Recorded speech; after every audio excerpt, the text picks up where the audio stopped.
Yes, if Fed does not move in June, it's going to be tough for BOK to move in July. So I think that can be delayed depending on the Fed pass. So, but if the other central bank, ECB cuts in June, and other central banks are sending a massive, to move synchronization, then BOK can still move in July.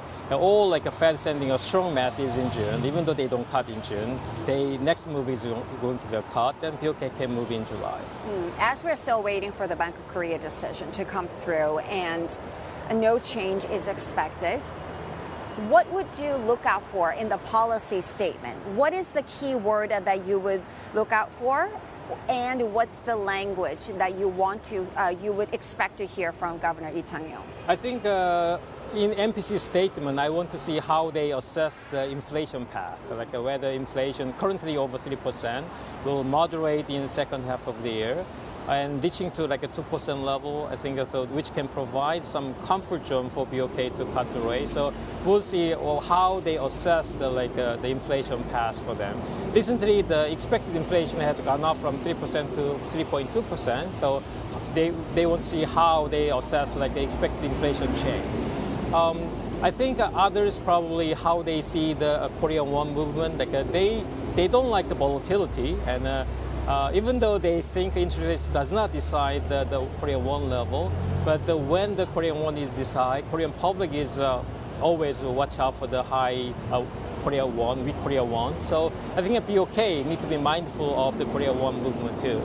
And I think we have the Bank of Korea decision out to Sri. Can you break that for us? We do indeed, Sherry. As expected, Bank of Korea keeps the base rate unchanged at 3.5%. Reuters poll was looking for 3.5%.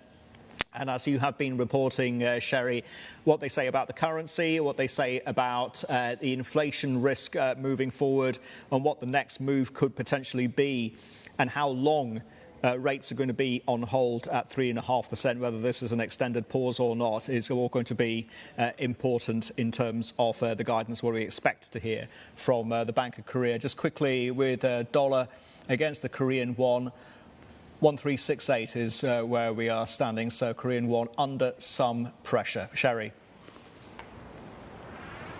Yeah, so no move on the currency when it comes to the Korean won here on the back of the decision here. And obviously, this is very much in line with expectations. But I do want to go back to inflation trajectory. And that's really the key that you're going to be look out for in the policy statement. It's really the supply side of pressures. And it's not just Korea. It's also the similar dynamic that we see in the U.S. as well. What is your trajectory? Is it more pressure coming from energy going forward or agricultural products? What is it? As you said, we haven't seen any demand pull inflation in Korea. It's mostly driven by the supply side. So I think the key is going to be the oil price, how the oil price will play out, and that is very high relation with geopolitics. So that's the one key. Agriculture product price has gone up. I think it will ease out, coming to the summertime. So toward the end of the year, I think the inflation will come down. We have our core inflation has been falling, excluding fresh food and energy, which is a leading indicator of the decline in the inflation.